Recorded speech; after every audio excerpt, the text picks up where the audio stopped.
आज है 22 अक्टूबर 2024 दिन मंगलवार। Welcome back to clean news UP. चलिए देखते हैं उत्तर प्रदेश की 25 फटाफट बड़ी खबरों को। सीएम योगी का सरकारी कर्मचारियों को बड़ा तोहफा, दिवाली से पहले मिलेगी सैलरी, आदेश जारी। मुख्यमंत्री योगी आदित्यनाथ ने यूपी के सरकारी कर्मचारियों और पेंशनर्स को बड़ा तोहफा दिया है। अक्टूबर महीने की सैलरी दिवाली से पहले मिल जाएगी। इस बाबत मुख्य सचिव दीपक कुमार ने सोमवार को आदेश जारी कर दिया। आदेश के अनुसार 30 अक्टूबर तक हर कर्मचारी के खाते में इस महीने की सैलरी आ जाएगी। नोएडा एयरपोर्ट के पास अमेरिका और ब्रिटेन की रियल्टी फर्म और यूनिवर्सिटीज करेंगी निवेश।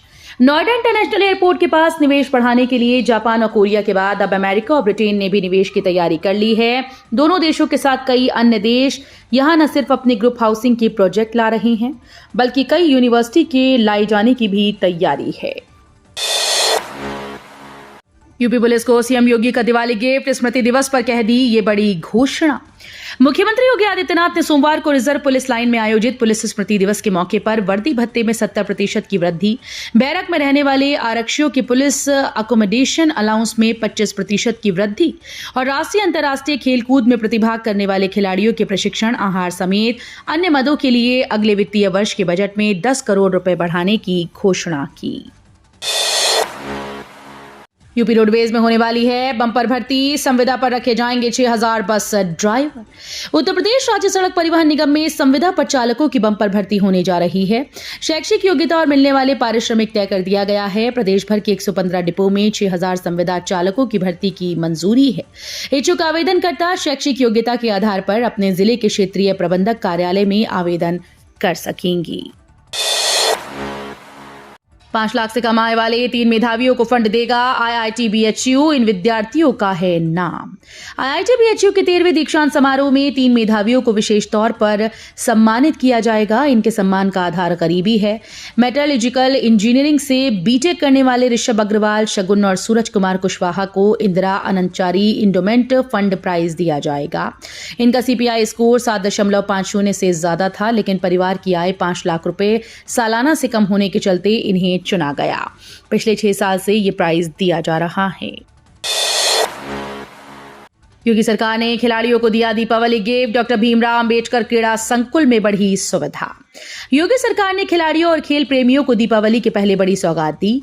पूर्वांचल में खेल की सुविधाओं को बढ़ाने के लिए लगातार प्रयास कर रही सरकार ने खिलाड़ियों को डॉक्टर भीमराव अंबेडकर क्रीड़ा संकुल लालपुर में खेलों के लिए अत्याधुनिक सुविधाओं की सौगात दी है। दिवाली के पहले पनकी पावर प्लांट से बनने लगेगी बिजली, सभी तैयारियां पूरी। दिवाली के पहले कानपुर में पनकी स्थित 660 megawatt super critical thermal power plant से प्रदेश को बिजली मिलने लगेगी। 5816.70 करोड़ रुपए की लागत से बने प्लांट से 25 अक्टूबर से कोयले से बिजली का उत्पादन शुरू हो जाएगा। ये प्रदेश सरकार के स्वामित्व वाला प्रदेश का 6वां तापीय विद्युत संयंत्र है। पावर प्लांट प्रबंधन ने बिजली बनाने के लिए सभी तैयारियां पूर्ण कर ली हैं। जेवर एयरपोर्ट से नए नोएडा तक बनेंगे 16 किलोमीटर लंबा नया एक्सप्रेस वे। उत्तर प्रदेश के जेवर में बन रहे नोएडा इंटरनेशनल एयरपोर्ट को नए नोएडा से जोड़ने के लिए 16 किलोमीटर लंबा एक्सप्रेस वे बनाने का रास्ता साफ हो गया है। ये एक्सप्रेस वे 4 या फिर 6 लेन का होगा, जो एयरपोर्ट से चोला तक रेलवे लाइन के समानांतर बनाया जाएगा। मास्टर प्लान 2041 को मंजूरी मिलने के बाद एक्सप्रेस वे के लिए जमीन अधिग्रहण की प्रक्रिया तेज कर दी गई। टिकट बंटवारे को लेकर कांग्रेस की नाराजगी पर अखिलेश यादव की 2 टूक। विधानसभा उपचुनाव को देखते हुए मैनपुरी की करहल सीट प्रदेश में सर्वाधिक चर्चित सीट है, क्योंकि यहां से सपा मुखिया अखिलेश यादव विधायक चुने गए थे। उनके सीट को छोड़ने के बाद ये खाली हुई। हाल ही में बीते लोकसभा चुनाव में सपा और कांग्रेस के गठबंधन में अच्छे प्रदर्शन से सपा प्रमुख ऊर्जावान दिख रहे हैं। वहीं भाजपा इस सीट को जीतने का दावा कर रही है। केशव प्रसाद मौर्य बोले, गुंडा माफिया के सरगना हैं अखिलेश यादव। उप मुख्यमंत्री केशव प्रसाद मौर्य ने सपा मुखिया पर हमला बोला। कहा कि गुंडा अपराधी और जितने भी प्रकार के माफिया हैं, उन सभी की अखिलेश यादव सरगना हैं। कहा कि अखिलेश यादव को कोई अधिकार नहीं कि वो दंगे की बात पर कुछ भी कहें। उनके शासनकाल में उत्तर प्रदेश में एक भी दिन दंगा मुक्त नहीं रहा। उप मुख्यमंत्री सोमवार को यहां उच्च शिक्षा राज्य मंत्री रजनी तिवारी के पति पूर्व विधायक स्वर्गीय उपेंद्र तिवारी की पुण्यतिथि पर हुए एक कार्यक्रम में शामिल हुए। डिप्टी एसपी के बाद एडिशनल एसपी ग्रामीण पवित्र मोहन त्रिपाठी पर कार्रवाई हटाई गई। बहराइच के महाराजगंज में हुई हिंसा के बाद अफसरों पर कार्रवाई जारी है। सोमवार को बहराइच के अपर पुलिस अधीक्षक ग्रामीण पवित्र मोहन त्रिपाठी को हटा दिया गया। उन्हें डीजीपी मुख्यालय से संबद्ध किया गया है। वहीं डीजीपी मुख्यालय से संबद्ध चल रही दुर्गा प्रसाद तिवारी को अपर पुलिस अधीक्षक ग्रामीण बनाया गया। बता दें कि इसके पहले डिप्टी एसपी को निलंबित कर दिया गया था। गंगा की धारा बदलने का फिर शुरू हुआ भागीरथ प्रयास। महाकुंभ से पहले संगम क्षेत्र में गंगा का प्रवाह बदलने की दूसरी कोशिश शुरू हो गई। प्रवाह क्षेत्र बनाने के लिए गंगा में 3 ड्रेजिंग मशीनें उतारी गईं। गंगा के बड़े जलस्तर के बीच से बालू निकाली जा रही है। गंगा का प्रवाह बदलने का काम मई-जून में शुरू हुआ था। उस समय भी ड्रेजर से बालू निकालकर नई धारा बनाई गई थी। वर्तमान प्रवाह क्षेत्र से लगभग 200 मीटर दूर नए मार्ग पर गंगा का प्रवाह भी शुरू हो गया। न्यू नोएडा में होगा intelligent traffic management system. Expressway के लिए होगा नए सिरे से सर्वे। उत्तर प्रदेश के नोएडा की सूरत में बदलने वाली है। नोएडा अथॉरिटी के मास्टर प्लान 2041 को शासन से मंजूरी मिलने के बाद अब इसके कई खासियत सामने आ रही हैं। इसकी सबसे बड़ी खासियत ट्रैफिक मैनेजमेंट है। नोएडा को जब विकसित किया गया था तब यहां ट्रैफिक लूट के बारे में कल्पना नहीं की गई थी, लेकिन न्यू नोएडा के मास्टर प्लान में इंटेलिजेंट ट्रैफिक मैनेजमेंट सिस्टम होगा। उपचुनाव के बीच पीएम ने सीएम योगी, दोनों डिप्टी सीएम के लिए कही बड़ी बात। प्रधानमंत्री नरेंद्र मोदी ने उत्तर प्रदेश की प्रगति के लिए राज्य के मुख्यमंत्री और दोनों उप मुख्यमंत्रियों समेत पूरी टीम की सराहना की। प्रधानमंत्री ने अपने संसदीय निर्वाचन क्षेत्र वाराणसी के सिगरा स्थित स्पोर्ट्स कॉम्प्लेक्स में आयोजित एक कार्यक्रम में राष्ट्र को समर्पित 6,700 करोड़ रुपए की विकास परियोजनाओं का लोकार्पण करने के बाद अपने संबोधन में उत्तर प्रदेश के विकास पर संतोष जाहिर किया। हरियाणा और गोवा ने अयोध्या में मांगी जमीन, बनाएंगे स्टेट गेस्ट हाउस।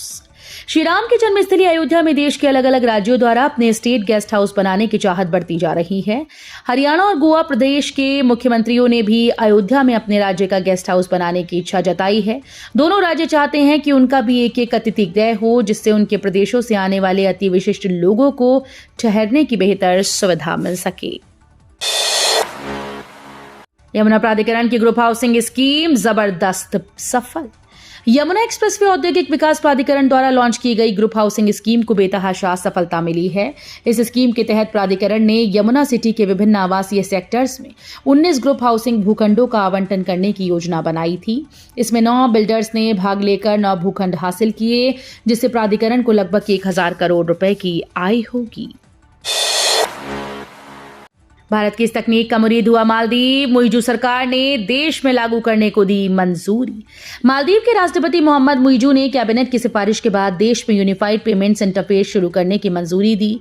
भारत में डिजिटल लेन देन के लिए इस्तेमाल की जाने वाली इस तकनीक को दुनिया भर ने सराहा और अब मालदीव भी इसे अपनाने की तैयारी में है। डिजिटल पब्लिक इंफ्रास्ट्रक्चर के विकास में काम करने के लिए भारत के सहमत होने के बाद मालदीव ने ये कदम उठाया है। करल उपचुनाव में सेना पूरी तरह तैयार। सेनापति का बेसब्री से इंतजार। नामांकन में सिर्फ 4 दिन शेष। उत्तर प्रदेश के मैनपुरी के करहल विधानसभा उपचुनाव के लिए भाजपा की सेना पूरी तरह से तैयार है। भाजपा की सेना को अपने सेनापति का इंतजार है। भाजपा का प्रत्याशी घोषित न होने से कार्यकर्ता असमंजस में हैं। विधानसभा चुनाव में भी भाजपा ने अंतिम समय में सपा के अखिलेश यादव के सामने केंद्रीय मंत्री एसपी सिंह बघेल को चुनाव मैदान में उतारा था। फिर बिगड़ेगा मध्य प्रदेश का मौसम। 3 संभागों में 2 दिन बारिश और बादल के आसार। मानसून के विदा होने के बावजूद मध्य प्रदेश के मौसम में उतार चढ़ाव का दौर जारी है। लो प्रेशर एरिया की एक्टिविटी और चक्रवात के चलते दक्षिणी हिस्से इंदौर, नर्मदापुरम, जबलपुर संभाग में अगले 2 दिन बारिश की संभावना जताई गई। हालांकि 25 अक्टूबर से प्रदेश के मौसम में तेजी से बदलाव देखने को मिलेगा और रात में ठंड का असर बढ़ सकता है। जाति जनगणना हुई तो गिनी जाएगी मुसलमानों की भी जातियां। 2025 में हो सकती है जनगणना। जातीय जनगणना होगी तो मुसलमानों की जातियों को भी गिना जाएगा। इस स्थिति में पहली बार देश में ये काम होगा। भारत का महापंजीयक और जनगणना आयुक्त इसके लिए जरूरी तैयारी में जुट गया है।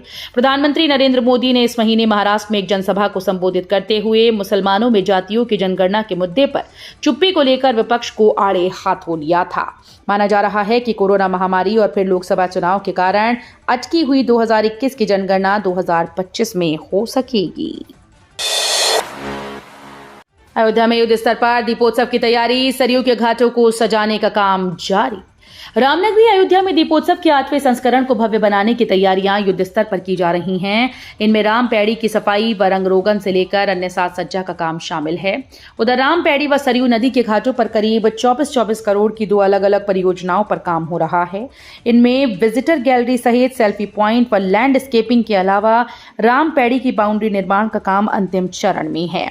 इस परियोजना की कार्यदायी संस्था UPPCL की परियोजना प्रबंधक विनय कुमार जैन बताते हैं कि इस परियोजना को पूर्ण करने के लिए दिसंबर 2024 तक का समय निर्धारित है।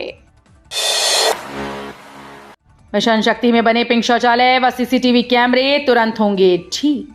राज्य सरकार महिला और बालिकाओं की सुरक्षा, सम्मान व स्वावलंबन के लिए मिशन शक्ति के तहत जरूरी सुविधाओं के बारे में जागरूकता कार्यक्रम चलाएगा। मिशन शक्ति में बनाए गए पिंक शौचालय और CCTV कैमरों को अब खराब होने पर तुरंत ही ठीक किया जाएगा। इसके लिए नगर विकास विभाग ने टोल फ्री नंबर 1533 जारी किया है। प्रयागराज में पर्यटकों के लिए बनेगी टेंट सिटी, स्लीपिंग पॉड होंगे तैयार।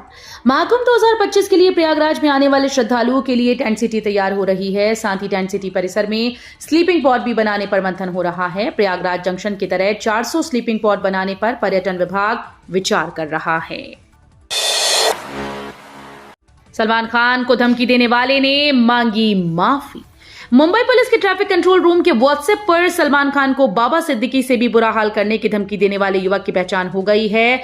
झारखंड में रहने वाले इस युवक ने एक बार फिर से मैसेज कर माफी मांगी। उसने मैसेज में लिखा कि उससे गलती हो गई। उस समय वैसा ही माहौल था, इसलिए भावना में बहकर उसने धमकी वाला मैसेज किया था। हालांकि उसे पकड़ने के लिए मुंबई पुलिस की टीम झारखंड पहुंच गई है। यूपी में फ्री राशन के साथ खेल, गेहूं संग बोरी में भेज रहे थे मिट्टी। उत्तर प्रदेश के शाहजहांपुर जिले में सरकारी राशन की दुकानों को गेहूं के बोरों में मिट्टी मिलाकर भेजने का खुलासा हुआ। जांच के बाद शिकायत सही मिलने पर 3 अधिकारियों को निलंबित कर दिया गया। 3 अन्य के खिलाफ कार्रवाई की सिफारिश की गई है। एक अधिकारी ने सोमवार को ये जानकारी दी। तो ये थी आज की 25 फटाफट बड़ी खबरें। अगर आपको न्यूज पसंद आई हो तो वीडियो को लाइक और शेयर जरूर करें। धन्यवाद।